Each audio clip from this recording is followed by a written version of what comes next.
सीते, सीते, सीते। महारानी, महारानी सीता भवन में कहाँ है? भूल गई?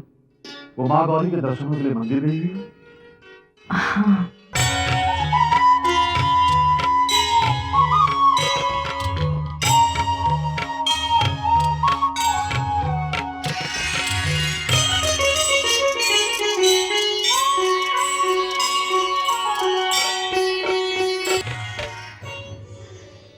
मानवी, श्रुत कीर्ति, अब सीता को कौन समझाए कि माँ गौरी को अपने मन की बात सुनाई नहीं जाती, स्पष्ट शब्दों में व्यक्त की जाती है। तभी तो माँ समझेगी, है ना श्रुत कीर्ति? मैं बोलूं? सीता नहीं बोल पा रही है तो गौरी माँ को हम बता देते हैं कि उसके मन में क्या है।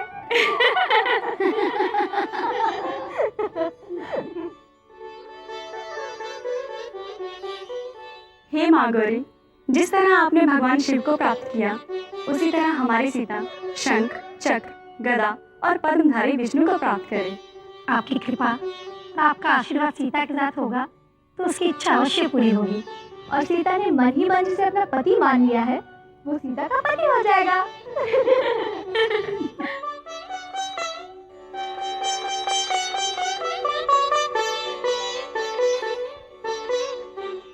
ये मंदिर है श्रुत कीर्ति, यहाँ आओ तो भक्ति भाव से आओ। ये कोई हंसी ठट्टा करने का स्थान नहीं है ना उर्मिला? लो, सुन लो, एक तो इसके लिए प्रार्थना करो, देवी माँ के सामने इसका पक्ष रखो, इसकी इच्छा पूर्ति के लिए माँ से आशीर्वाद मांगो, और ये हमें डांटे। ठीक है, मैं अपनी प्रार्थना देवी माँ से वापस ले लेती हूँ।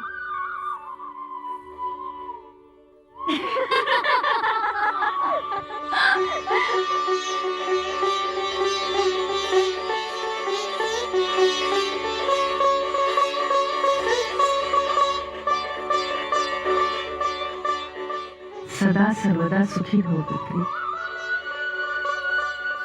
सीता, देवी गौरी तुम्हारी प्रार्थना अवश्य सुनेगी।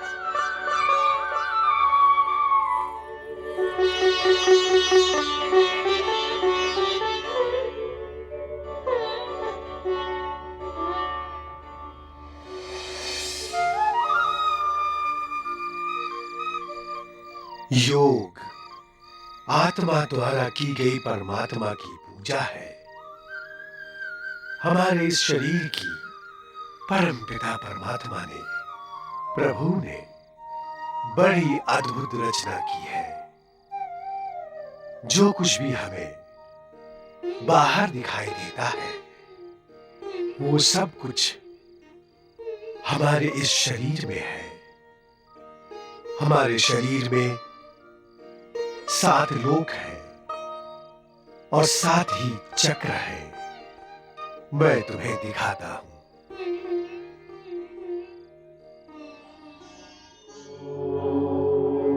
हमारे बैठने की जगह में मूलाधार चक्र, नाभि के थोड़ा नीचे स्वाधिष्ठान चक्र, नाभि में मणिपुर चक्र, हृदय के पास अनाहत चक्र,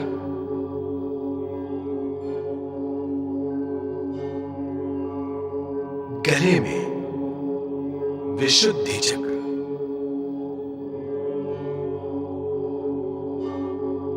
दोनों भौहों के बीच आज्ञा चक्र और कपाल में सहस्रार चक्र स्थित होता है। गुरुदेव, योग से योगी को मुक्ति कब मिलती है? जब योगी मुक्ति चक्र का भेदन करता है, तब उसे मुक्ति मिलती है।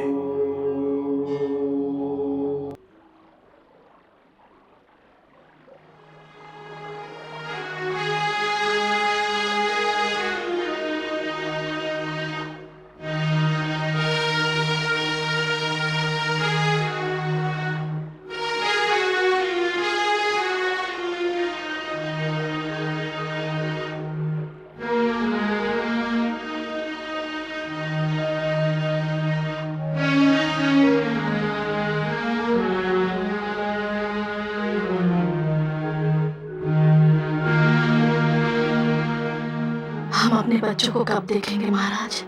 बच्चों की शिक्षा कब पूर्ण होगी? कब तक बच्चों की प्रतीक्षा करें? सुमित्रा, हर प्रतीक्षा का अंत एक न एक दिन अवश्य होता है। ठीक उसी प्रकार जैसे हर रात की सुबह अवश्य होती है।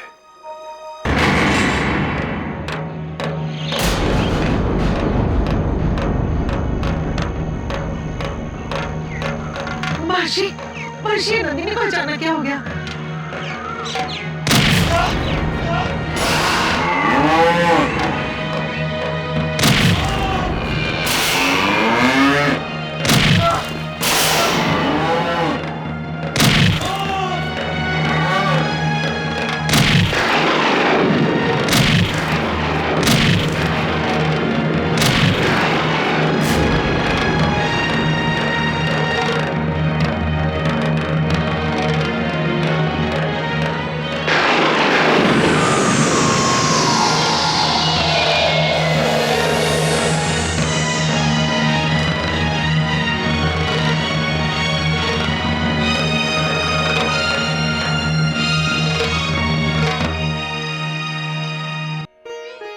राम, जो हम नहीं देख सके वो नंदिनी ने देखा और गुरुकुल की सुरक्षा के लिए दैत्यों को भगा दिया। परंतु गुरुदेव, दैत्य यहाँ गुरुकुल में क्यों आए थे? वो दैत्य रावण के गुप्तचर होंगे जो यहाँ ये देखने आए होंगे कहीं हम इस आश्रम में आणविक अस्त्रों की प्राप्ति के लिए कोई यज्ञ तो नहीं कर रहे हैं। गुरु माता, नंदनी को कैसे पता चला कि रावण के गुप्तचर वृक्ष वन के गुरुकुल में खड़े हैं? क्योंकि नंदिनी कामधेनु की पुत्री है। कामधेनु कौन? कामधेनु जो हर इच्छा की पूर्ति करती है। एक समय की बात है, देव और दानवों ने मिलकर समुद्र मंथन किया था। समुद्र मंथन से कई रत्न समुद्र से निकले। उन्हीं में से एक रत्न था कामधेनु। एक बार गाधी पुत्र, महान योद्धा और सम्राट विश्वामित्र अपनी सेना के साथ आए थे। सम्राट विश्वामित्र? परंतु गुरु माता, विश्वामित्र तो महान तपस्वी हैं, ब्रह्म ऋषि हैं। पहले विश्वामित्र भी क्षत्रिय राजा थे। ये ब्रह्मर्षि बनने के पहले की बात है। वो रणभूमि से विजयी होकर अपनी सेना के साथ लौट रहे थे कि उन्हें आपके गुरुदेव का आश्रम दिखाई दिया।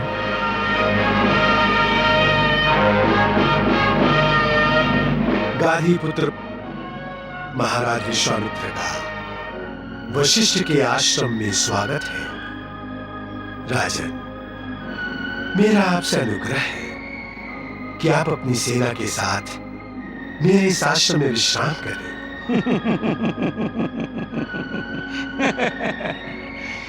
आपके आश्रम में मेरे रहने की व्यवस्था और भोजन की व्यवस्था कैसे होगी? और फिर मेरी सेना, क्या वो खुले आकाश के नीचे पृथ्वी पर विश्राम करेगी? महर्षि, राजा महलों में रहते हैं, कुटिया में नहीं। राजन, मैं आपको निराश नहीं करूंगा।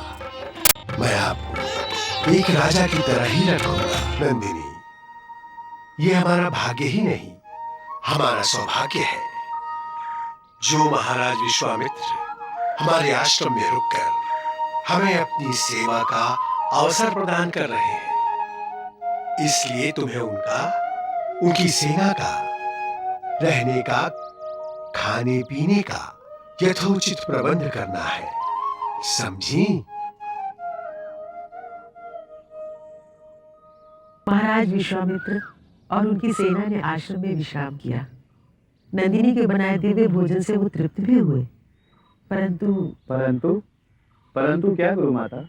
सूर्योदय होते ही जब वो अपनी सेना के साथ जाने के लिए तैयार हुए, मैं नंदिनी को अपनी नगरी ले जा रहा हूं।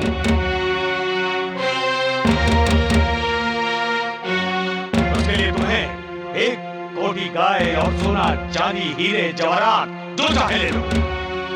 नंदिनी अब हमारी है, मैं उसे अपनी नगरी ले जाऊंगा।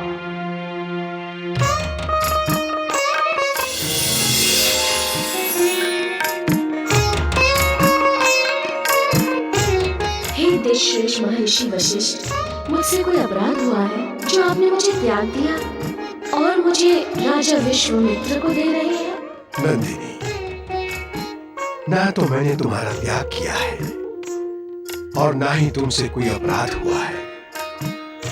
महाराज विश्वामित्र तुम्हें बलपूर्वक ले जा रहे हैं। तो आप अपने ब्रह्मांड बल से उन्हें रोकते क्यों नहीं? नंदिनी, राजा विश्वामित्र इस समय मेरे अतिथि हैं।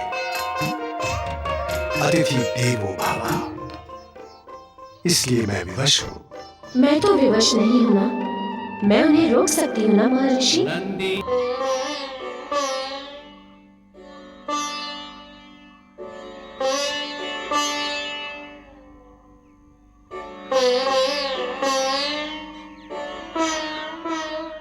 महर्षि, आज मुझे ज्ञात हुआ कि ब्रह्म तेज क्षत्र तेज से अधिक श्रेष्ठ है।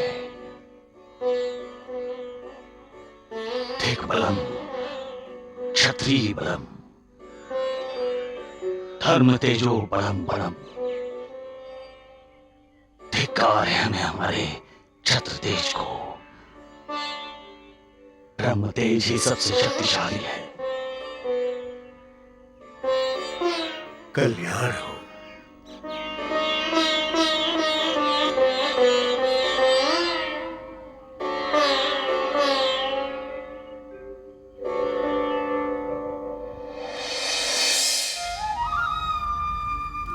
परंतु गुरु माता, राजा विश्वामित्र ऋषि कब और कैसे बने? मैं बताता हूं राम। राजा विश्वामित्र जब ब्रह्म तेज से प्रभावित हुए तो उन्होंने निश्चय किया कि वो तप अर्जित करेंगे। फिर उन्होंने घोर तपस्या की। इतनी तपस्या की राम कि उन्होंने गायत्री सिद्ध कर लिया। फिर वो त्रिभुवन में ब्रह्म ऋषि विश्वामित्र के नाम से विख्यात हुए। उन्होंने गायत्री सिद्ध करके ये प्रमाणित कर दिया कि यदि मनुष्य चाहे तो वो असंभव को भी संभव कर सकता है। गुरुदेव गुरुदेव, कंबोज नगरी के राजा आदित्यनाथ नंदिनी को बलपूर्वक ले जा रहे हैं।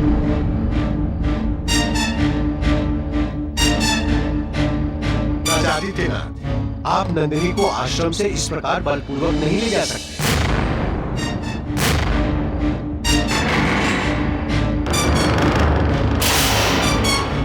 नंदिनी जैसा रत्न आश्रम में नहीं महर्षि, राजभवन में होना चाहिए। मैं नंदिनी को ले जा रहा हूँ। सैनिकों, ले जाओ नंदिनी को। शिष्यों, रोको इसे, रोको।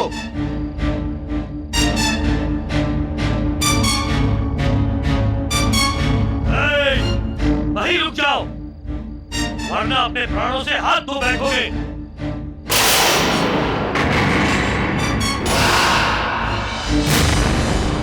आप इनके बल पर मुझे रोकना चाहते थे। बंद कर दीजिए अब ये गुरुकुल।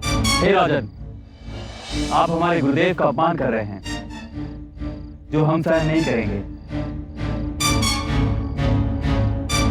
नंदिनी को छोड़ दीजिए। तो क्या धर्म की शिक्षा ग्रहण करने वाले अधर्म करेंगे मुझसे? एक साथ 4 युद्ध करेंगे? एक अधर्मी के मुख से धर्म की बातें। राम भैया के आदेश का पालन करो राजन। नंदिनी को छोड़कर चले जाओ। मरना ही चाहते हो तो रोक लो मुझे। चलो सैनिकों।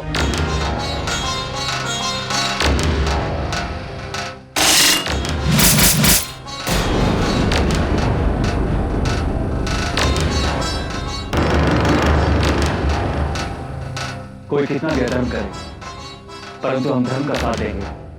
मैं आपसे युद्ध करूंगा राजन। तुम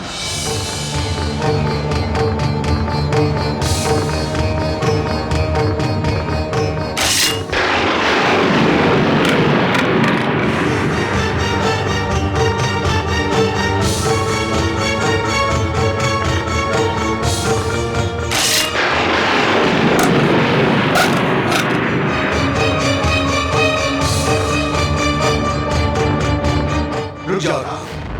राम, तुम मेरी परीक्षा में सफल हुए।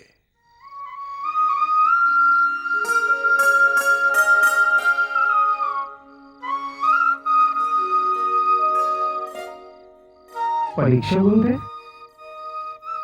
हाँ, अपने आप को राजा आदित्यनाथ कहने वाला मेरा ही शिष्य है, और वो नंदिनी को बलपूर्वक नहीं ले जा रहा था। वो तो सोच समझकर बनाए गए नाटक में भूमिका निभा रहा था। युद्ध केवल शस्त्र और अस्त्र से नहीं जीता जाता, युद्ध जीता जाता है योद्धा के मनोबल से, साहस से, विजय पाने की तीव्र इच्छा से। अन्याय, अनाचार, अत्याचार को मिटाने की प्रतिज्ञा से, अधर्म और अधर्मी का दमन करने की आंतरिक प्रेरणा से। राम, ये सब गुण तुम्हें है।